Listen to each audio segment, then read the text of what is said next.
Seguimos aquí con Ramón Tejada Holguín. Hoy muchos temas. Es lamentable que uno tenga tan poco tiempo para hablar, porque son muchos los temas que hay en el tapete, particularmente de los pactos políticos. Me llama mucho la atención, porque a usted, aquí este país es palo sin boca y palo sin boca.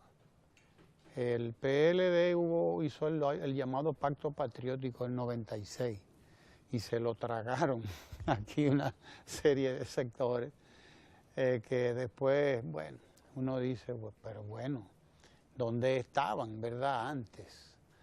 Porque, bueno, ahora el pacto no es con el Partido Reformista, es con el Partido Revolucionario Dominicano. Probablemente porque no se ha dado a conocer tampoco el pacto. Y oye uno tanta gente decir cosas en contra de los pactos y bueno, lo que pasa es que hay unos pactos que parece que son buenos y otros que no lo son tanto. En política se justifican los pactos, no se justifican. ¿Qué es lo que uno tiene que pensar de estas cosas? Estos fenómenos, porque son fenómenos políticos, fenómenos sociales además. Mira, lo primero que nada, en el mundo moderno, como está la política, es imposible, es absolutamente imposible hacer gobiernos estables que respondan a la ciudadanía sin que haya algún tipo de pacto. Y de hecho, ahí está España ahora discutiendo los pactos políticos porque van a tener que pactar obligatoriamente. En los gobiernos municipales habrá que pactar entre el PSOE, el PP, Podemos que fue la tercera fuerza, y Ciudadanos, que fue una cuarta fuerza. Pero en República Dominicana siempre ha existido pacto, pero desde hace mucho tiempo. Los pactos se expresan, más transparente, uno más transparente, otro menos transparente.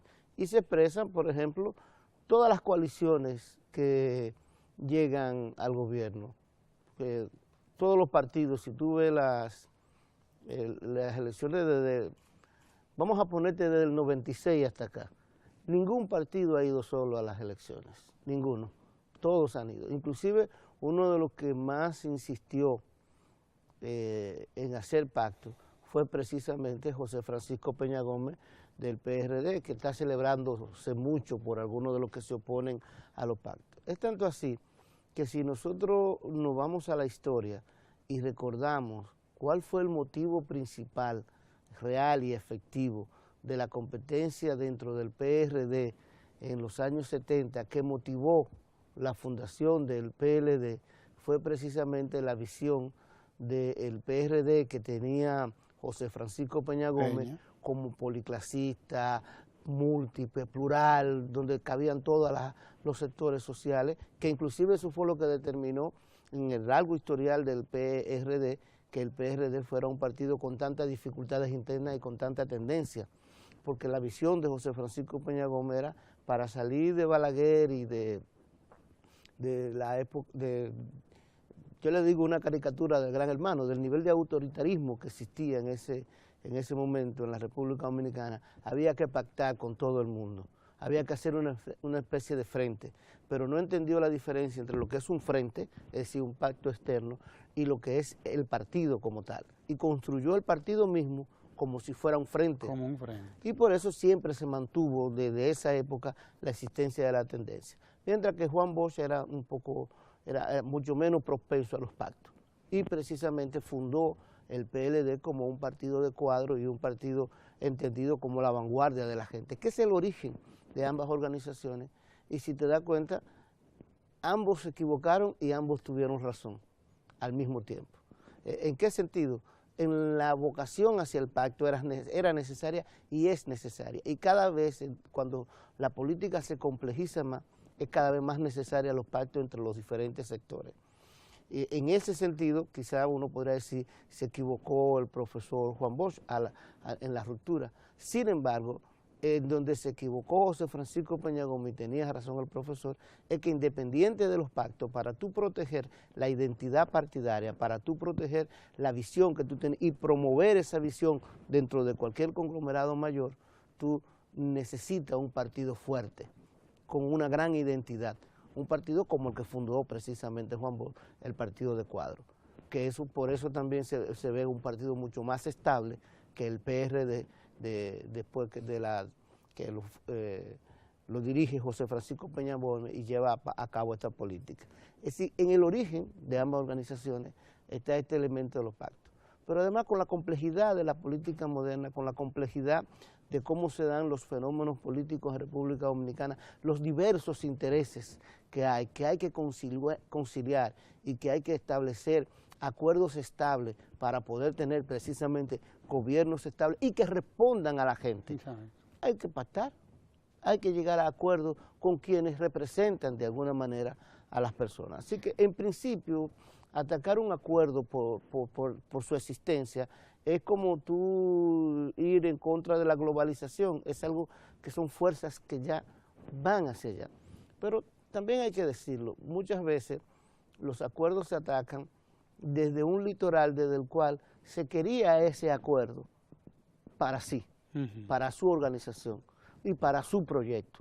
Bueno, y desde ese punto de vista hay que atenderlo. Es normal que el PRM, que rechazó hasta cierto punto al PRD mismo y establecer acuerdos, y que además de eso tuvo un lenguaje muy agresivo hacia el PRD y lo mantiene con respecto a una visión de que el PRM es el que tiene toda la razón y el PRD está totalmente equivocado, y lo aísla, y un partido que ha ido minimizando en los términos electorales, pues debió buscar otro espacio. Lo que habría que ver es los términos del acuerdo. ¿Para qué se está pactando? Se está pactando para hacer un gobierno de unidad nacional, como ya vimos que se le dio la potestad al presidente de la República, y se está pactando para llevar a cabo un proyecto específico de nación. Que dicho sea de paso, los argumentos que esgrimen quienes están en el acuerdo, que se dará a conocer próximamente, han sido los mismos argumentos que se han esgrimido desde la sociedad de por qué el país necesita un acuerdo o un gran acuerdo para poder precisamente desarrollar una serie de aspectos como la salud, la educación, un acuerdo de las principales fuerzas políticas para por lo menos darle una estabilidad política al país en los próximos, qué sé yo, 8, 12 años quizás. La historia de los acuerdos en la República Dominicana, de los pactos políticos, es la historia de la política. Claro.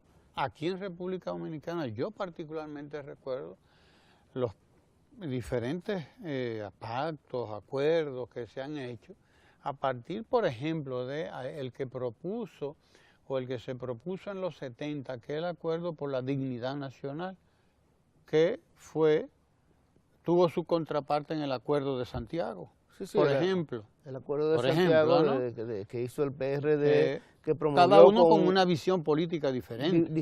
Distinta, indudablemente. Uno que proponía una unidad de la izquierda, etcétera, etcétera. Otro que tenía otra orientación, ya menos, digamos, menos izquierdista, que era en aquel momento el que proponía el Acuerdo de la Dignidad Nacional. Y después de eso, no ha habido en el país realmente un proceso electoral en que no se hayan producido acuerdos políticos. Así es. O sea, todo lo que hemos tenido. Mira, lo que podemos decir es, tú puedes criticar un acuerdo, porque los acuerdos se pueden criticar, pero no porque sea un acuerdo. Tú lo puedes criticar por el contenido del acuerdo, tú lo puedes criticar porque entiendes... Y desde un punto de vista ideológico incluso. Desde un punto de vista, o simple y llanamente tú puedes tomar la decisión, yo no voy a votar por ese acuerdo porque ese acuerdo no me favorece como ciudadano, no me favorece como empresario, no me favorece como político. Pues bien, tienes todo el derecho, pero es imposible atacar la herramienta del acuerdo en sí misma.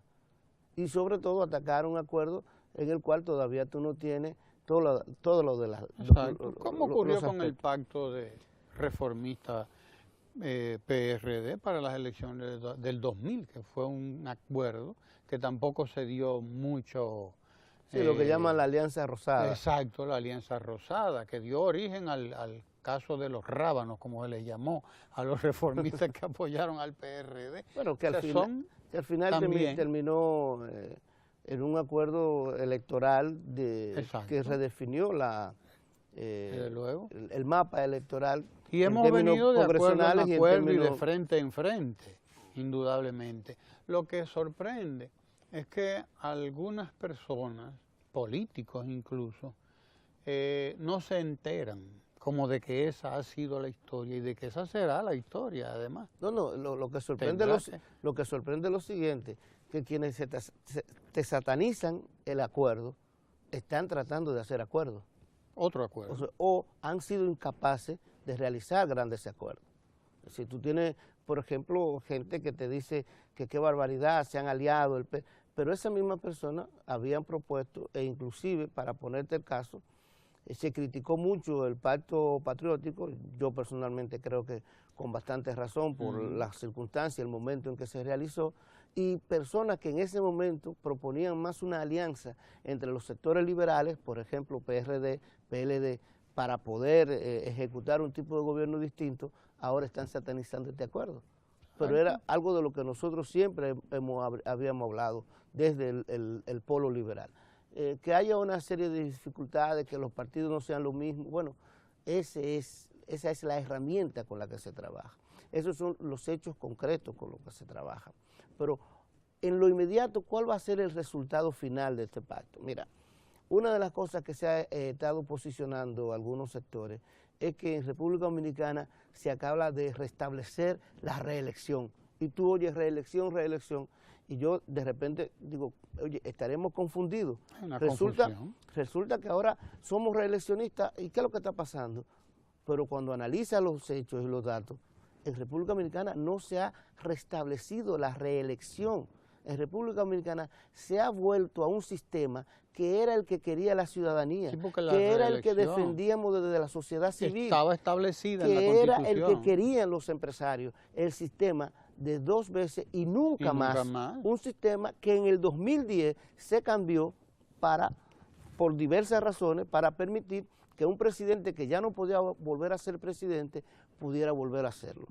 Y el sistema que se ha establecido es 2 veces y nunca más, a un nivel que el presidente de la República actual, después de 2020, no podrá ser presidente.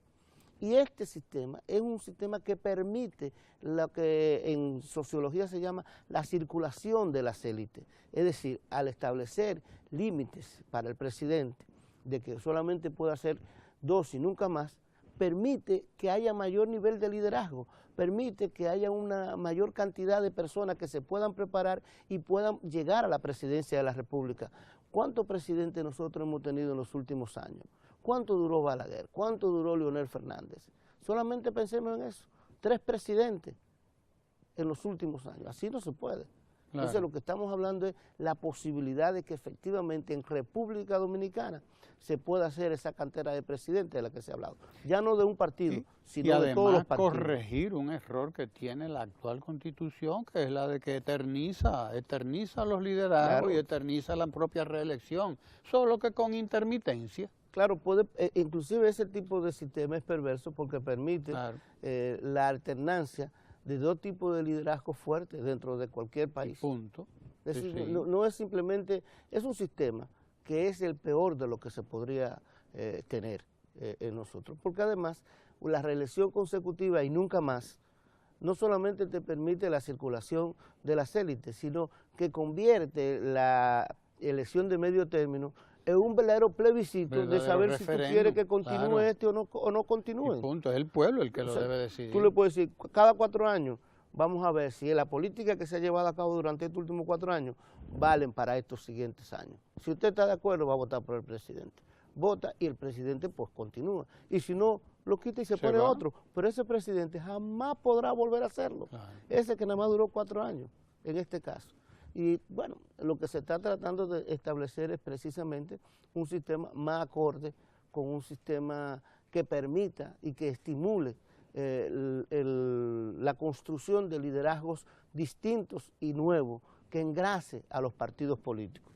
Porque una vez que tú eres presidente y ya no puedes ser, tú vas a saber que vas a tener que promover internamente, se estimula a que los liderazgos promuevan internamente en sus partidos nuevo liderazgo.